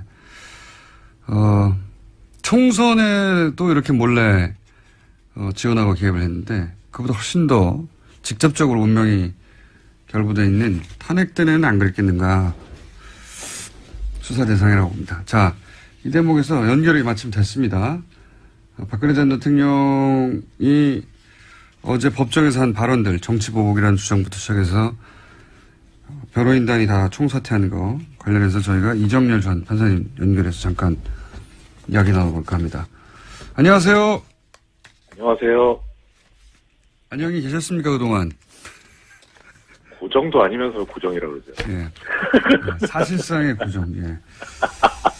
자, 변호인이 총사퇴했습니다. 우선, 변호인이 총사퇴하게 되면 그 다음 수순으로 법원이, 뭐랄까요, 권유하거나 또는 법적으로 해야 될 일이 뭡니까? 일단 이게 필요적 변호 사건이라 그래가지고, 예.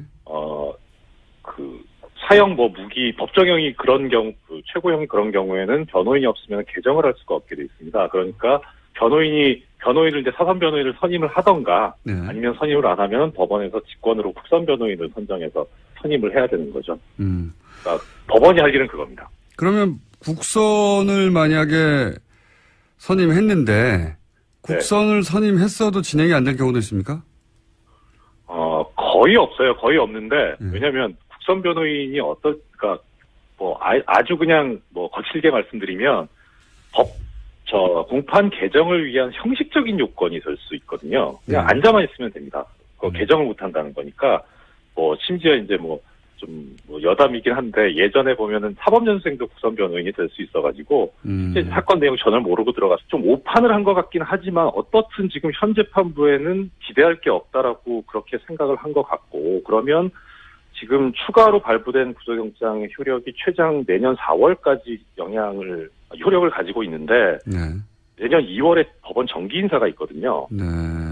그때 법원이 지금 현재 재판부가 바뀌기를 바라는 것일 수도 있고 또 하나는 그렇게 또 6개월을 흘렀을 때 또 이제 구속영장 효력이 또 소멸하게 되니까 그러니까 또 어차피 만약에 무기징역을 선고받을 거라면 지금 6개월이든 1년이든 이게 문제는 아니지 않습니까? 그렇게 무기징역을 예정하고 하는 행동이라고 생각하면 유리한 것이고 그게 아니라 유기 그러니까 한 10년 15년 이렇게 생각하고 하는 행동이라면 불리한 행동이고. 불리하다고까지 할 수는 없는데 네. 그래도 썩 그렇게 좋은 수는 아니죠. 네. 근데 이제 무엇보다 무기징역이라고 스스로 생각한다면 이건 유리한 부분이 있다. 네, 그렇죠. 그렇군요. 그렇게 생각했을까요? 네. 어차피 공장장님께서도 죄송합니다. 공장장님께서 처음에 짚어주셨지만 탄핵 때에서부터 작전 자체가 지연 전술이었잖아요. 그래서 그 맥락에서 지금도 전혀 변하지 않은 것 같고요. 아마 계속 끝까지 그렇게 가지 않을까 싶습니다. 증인도 지금 그러니까 하나 예를 들어서 보자면 변호인단이 사퇴를 했잖아요. 네. 근데 이게 사임이라는 게 어떤 경우에 하는 거냐면 변호인 쪽에서 스스로 내가 변론을 못하겠다라고 포기를 하는 그런 행위인데 이게 보면 사퇴가 아니고 어떻게 보면 해임을 하는 게 맞았었거든요. 그렇죠. 변호사가 필요 없다는 거잖아요. 그런데 사임을 한 거를 보면 이거는 어떤 법률적인 그런 의미의 행동이 아니라 정치적인 행동이기 때문에 어떻게든 시간을 끌어보겠다는 그런 거죠. 그렇게 해서 국선 변호인 선임하는 것 절차까지 가도록 하고 그렇게 해서 시간을 끌겠다라는 그런 걸로밖에 보이지 않습니다. 알겠습니다. 오늘 여기까지 듣겠습니다. 감사합니다. 네, 고맙습니다. 네, 이정렬 전 부장판사였습니다. 시간상 마무리를 해야 되는데 이 뉴스까지만 하고 가죠. 네, 어떤 뉴스를 할까요? 오스트리아에서 15일 현지 시각으로 열린 오스트리아 총선에서 중도우파 국민당이 제1당 차지했습니다. 그래서 총선을 이끈 31살의 제바스티안 쿠르츠 국민당 대표가 세계 최연소 지도자에 오르게 됐습니다. 31살. 대단한. 31살이요. 만으로 31살인 건데 오스트리아는 좀 이상한 정치적 결과가 나올 때가 많아요. 이게 유럽에서도 가장 극우 지도자가 먼저 등장한 곳이었거든요. 물론 나중에 또 인기를 잃긴 했지만, 그리고 구구 정당의 지지율이 서구 유럽 국가 중에서 가장 높아요. 25%, 6%. 예. 이게 개인적인 관심사입니다. 오스트리아는 왜 이럴까? 근데 이번 선거에서도 구구 정당인 자유당이 26% 득표했습니다. 합습으로 그 안 가요. 예전에 굉장히 잘 나간 유럽을 호령하던 곳이잖아요. 그런데 지금 유럽 소국이 됐거든요. 그래서 거기서 오는 박탈감 때문에 제국의 영광을 다시 한번 이런 생각이 있는 걸까요? 오스트리아의 정통한 누군가한테는 좀 들어보고 싶은데, 여하간 이 오스트리아에서는 희한하게도 극우 정당하고 또 우파 정당 합치면 50%가 넘는 지지율을 보여주는 유럽 서유럽 국가에서는 대단히 특이한 정치적 형상을 보이는 데다가 게다가 31살이 됐다. 네, 20대 때는 이미 장관을 했었고요. 여러 가지 삶의 경력들을 또 증명해주는 바가 있습니다. 정치에는 신동이 없는 법이거든요. 희한합니다. 자, 이렇게 한번 짚어놓고 저희가 오스트리아 전문가를 한번 모시고 왜 그런가 한번 따져보기로 하겠습니다. 여기까지 하겠습니다. 시사인의 김은지였습니다. 감사합니다. 어제 저희가 브리핑 시간에 전해드린 삼성그룹 이건희 회장의 차명계좌, 네. 이병철 회장의 돈이었다고 사실은 했었던 2008년에 밝혀진 차명계좌에 있었던 4조 5천억 원을 실명 전환하지 않고 이건희 회장이 찾아갔다. 이런 얘기 전해드렸죠. 이 의혹을 최초로 제기한 더불어민주당 박용진 의원 스튜디오에 나오셨습니다. 안녕하십니까. 안녕하세요. 네. 반갑습니다. 저희가 16분 남았기 때문에 마음이 급하네요. 초스피디하게 정리를 한번 해보죠. 자, 우선 2008년 특검이 밝힌 차명계좌 내용을 좀 알려주십시오. 간단합니다. 486명의 계좌 이름으로 1199개의 계좌가 있었다. 예. 규모는 4조 5천억 원이다. 예. 이게 원래 불법 비자금이라고 고발이 됐는데요. 예. 근데 특검은 아니에요. 다 이병철 회장이 다 물려줬답니다. 예. 그래서 이건희 회장의 개인 돈이랍니다. 예. 이렇게 해서 밝혀졌죠. 차명계좌가 대부분 이제 삼성 직원들, 임직원들의 명의로 돼 있었던 거죠. 예, 임직원들이나 그 가족이나 이렇게 해서 나눠져 있었는데요. 이 일이 있고 나서 삼성이 2008년 4월 17일 날, 이게 제 생일인데요. 4월 17일 날, 삼성 특검 결과가 발표가 되고요. 4월 22일 날 삼성이 대규모 그 사장단이 다 나와서 인사를 하면서 세 가지를 약속했죠. 실명 전환하겠습니다. 차명 계좌는 실명 계좌 전.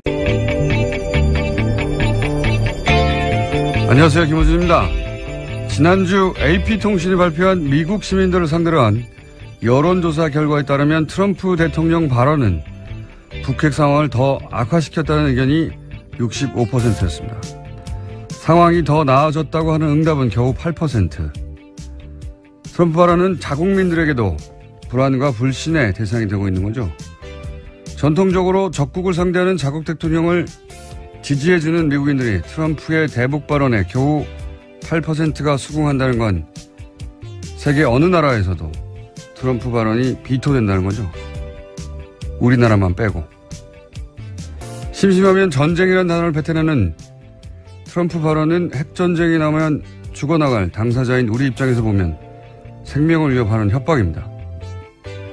그럼 우리 언론들은 그런 말을 뱉을 때마다 그 발언을 지적하고 비판하고 반격해야죠. 그래서 우리나라에서 트럼프 발언은 8%대가 아니라 0.8% 대우를 받아야 하는 거죠. 그런데 미국인들조차 도움 안 된다고 하는 그 막말들을 무슨 대단한 정책이 되는 것처럼 중계하고 그 의미를 분석하고 핵폭탄이 터지면 몇 분 이내에 어떻게 하면 피해를 줄일 수 있다느냐 하는 바보 같은 이야기 하는 거. 좀 그만합시다. 이제 그런 발언은 그에 걸맞는 취급을 좀 합시다, 우리는. 그리고 탓은 누구 겁니까? 기본 생각이었습니다.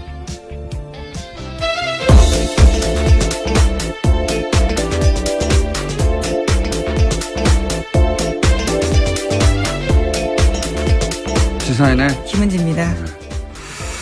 오늘 발음은 약 평소에 60% 정도 최고 좋았을 때 하고 비교하자면. 네. 다스는 누구 겁니까? 네, 완전 유행어가 됐더라고요. 요새 웬만한 댓글에 다 쓰여 있습니다.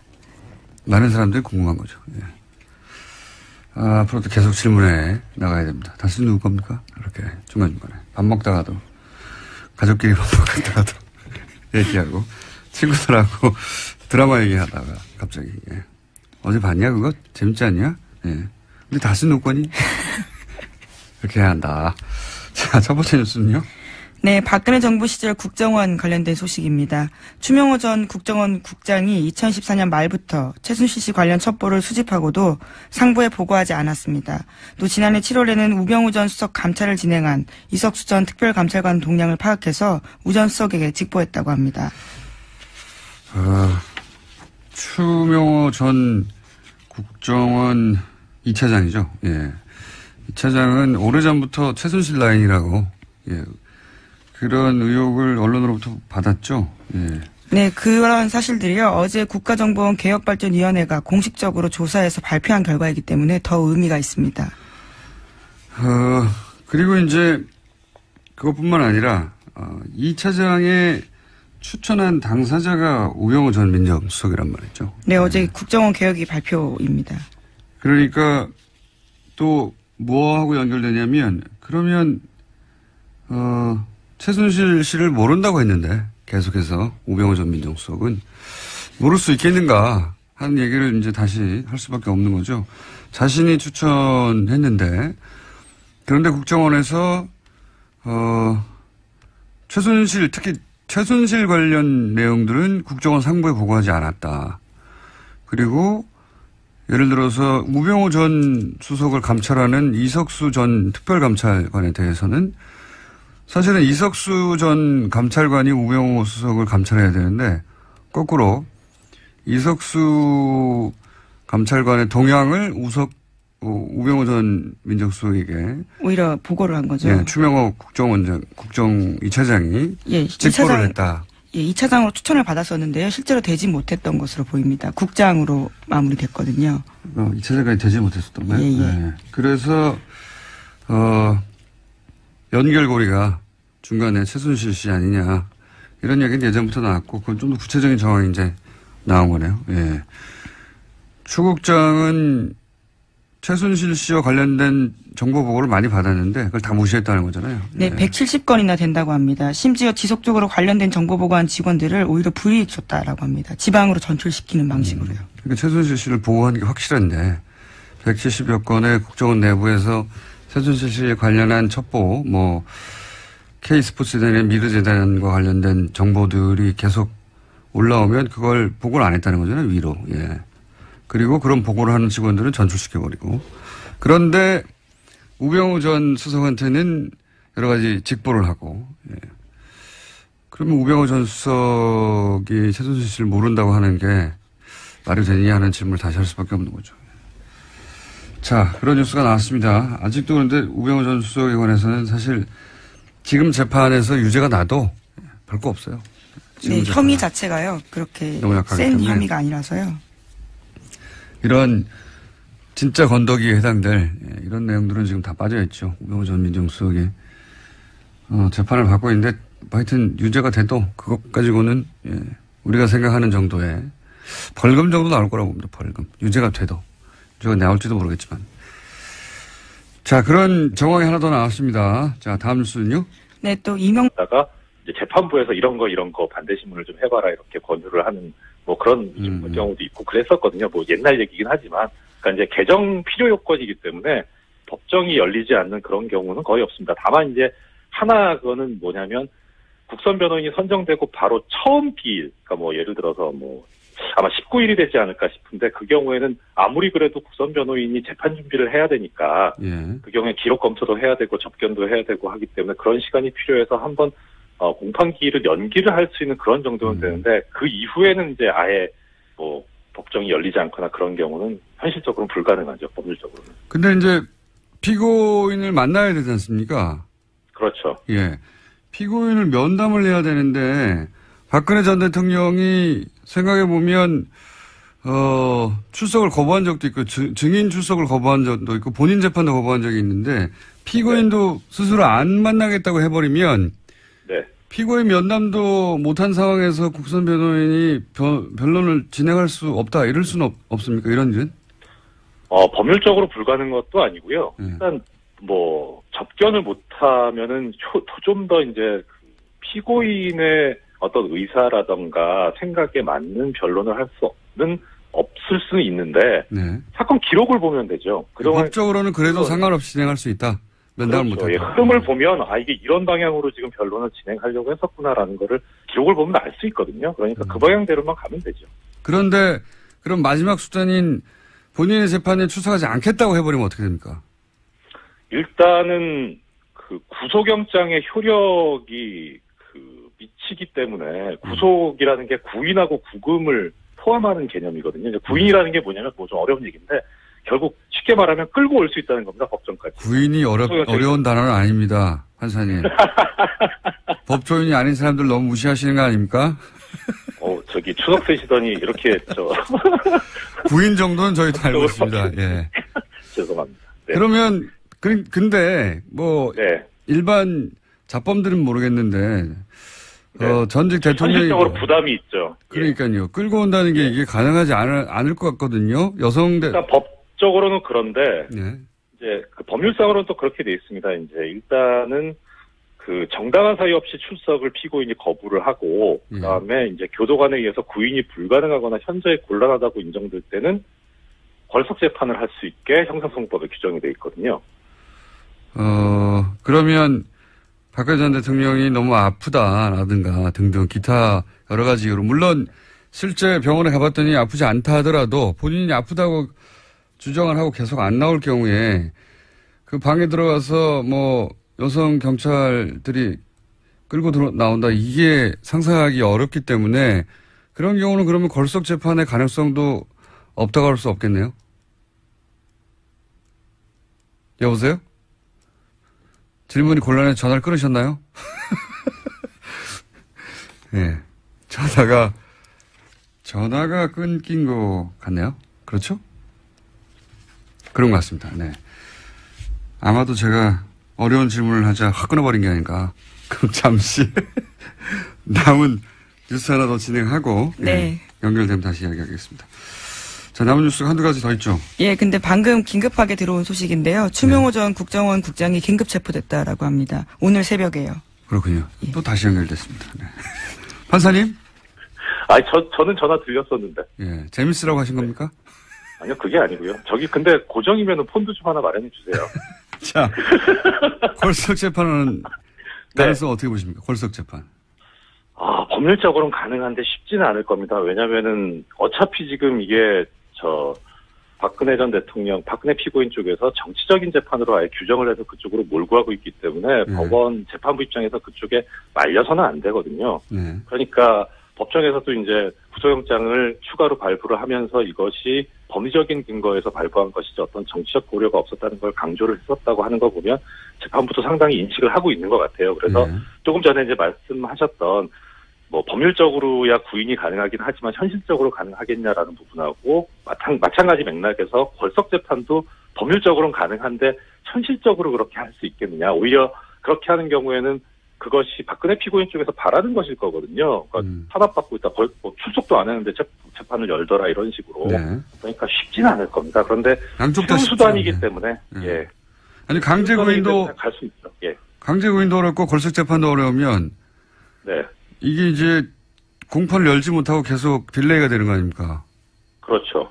네. 예. 그런데 그런 식으로 그걸 바랄지도 모르겠습니다만 그렇게 계속 바라고 있을 것 같아요. 예, 계속 지연되면 그게 박근혜 전 대통령에게 유리하게 작용하나요?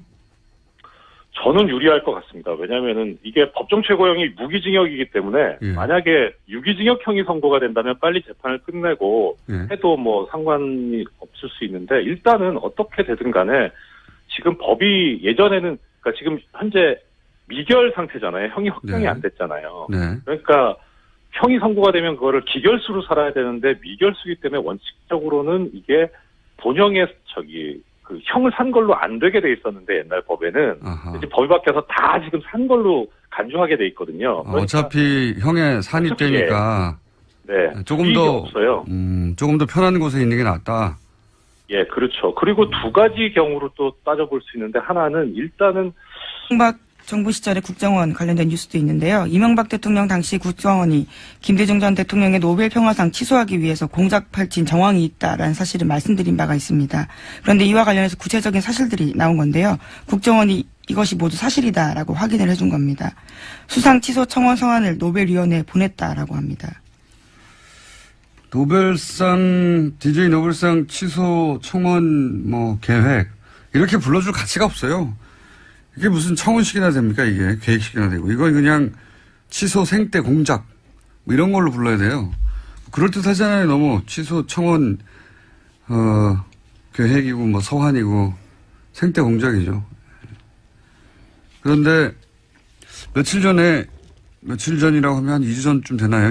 김효재 당시 청와대 민정수석 이에 대해서 그건 국정원 직원 개인의 일탈이지 이게 정권 차원에서 말이 안 된다고 했는데 근데 지금은 원세훈 원장이 보고했다는 거 아닙니까?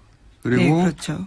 실제 발송도 했고 국정원 예산까지 들었다라는 겁니다. 그러니까 원장한테 보고했는데 하지 말라고 하면 했겠어요? 하라고 하니까 한 거지. 예. 그리고 그러니까 국정원 예산을 쓴 거죠. 이게 개인의 일탈일 수가 없죠. 이건 엄연히 국정원장이 알았으면 정권 차원의 공작인 겁니다. 예. 김효재 전 수석이 다시 답할 차례네요. 예. 그때 나와서 말씀하셨으니까 저희도 한번 인터뷰에 시도해보겠습니다. 자, 국정원 예산을 썼고 국정원장한테 보고했다. 네, 이것이 국정원 개혁발전위원회가 공식적으로 발표한 내용입니다. 대단했습니다. 정말. 예. 전직 대통령인데요. 예. 그리고 유일한 노벨상인데요. 그걸 어떻게든 흠집을 내려고 그런다고 해서 취소는 안 됐겠지만 이런 생떼를 쓰는 거잖아요. 계속해서. 네, 관변단체를 만들어서 그 대표 명의로 서한을 보내고 또 돈을 쓰고 그렇게 했던 거죠. 공작을 벌인 겁니다. 그런 서한을 보낼 단체를 자기들이 만들고 자기들이 돈을 주고 대단했습니다. 자, 다음 순요. 네, 어제 박근혜 전 대통령이 6개월 만에 법정에서 입을 열었습니다. 박 전 대통령은 검찰이 6개월 수사하고 법원이 6개월 재판했는데 다시 구속재판 필요하다라는 결정을 받아들일 수 없다라고 말했습니다. 또 정치적 외풍과 여론 압력에도 헌법과 양심에 따라 재판할 것이라는 재판부에 대한 믿음이 더는 의미 없다고 결론 내렸다라고 이야기했습니다. 본인은 그렇게 생각할 수 있죠. 예. 그렇게 생각을 쭉 하셔도 되고요. 예. 그러면서 이제 본인은 정치적 희생양이다. 이런 얘기를 하고 싶은 거죠. 변호인도 사퇴했잖아요. 예, 전원 사임했습니다. 이거 저희 잠시 후에 짚어보긴 할 텐데, 저희, 고정, 예. 담당 법률 해석가 이정열 전 판사하고 얘기 나눠볼 텐데, 법리적인 부분은 거기서 따져보겠지만, 정치적인 액션이죠, 이게 이제. 나는 변호인도 없이 홀로 불쌍하게 이러고 있다 하는 정서적 호소를 지지자들한테 하는 건데, 근데 저는 정서적으로도 기존 박사모 외에는 설득하기 어렵고, 법적으로는 더 큰 자충수라고 봐요, 이게. 왜 더 큰 자충수인지는 이제 전문가 얘기를 들어보고. 생각해보면 탄핵 때부터 박근혜 전 대통령 변호인단은 어떻게 그렇게 오로지 망치는 길로만 가는 건지, 예. 내내 아주 절묘하게 망치는 길로만. 그리고 이 재판에 있어서도 사실은 저희도 몇 번 얘기했지만 이재용 부회장, 삼성 이재용 부회장 판결이 날 때까지 어떻게든 시간을 끌려고 예, 하는 어마어마한 작전. 증인을 신청했습니다. 증인 무더기를 신청하고 예. 시간을 계속 끌었어요. 그리고 정작 자기 변호는 제대로 못하고. 근데 이재용 부회장이 유죄로 이제 판결했으니까 무의미한 시간 끌기가 된 거죠. 진작에 그러면 진행을 빨리 했으면 훨씬 유리했을 텐데. 이번에도 예외는 아닌 것 같습니다. 탄핵 때부터 가장 가까이 있는 법적인 경호실장 역할을 하는 게 유영하 변호사인데, 예. 이수 역시 저는, 결국 박근혜 전 대통령에게 그냥 불리한 결과만 잔뜩 안길 것이다. 아마도 제 생각에는 이렇게 되면 이제 법원이, 그러니까,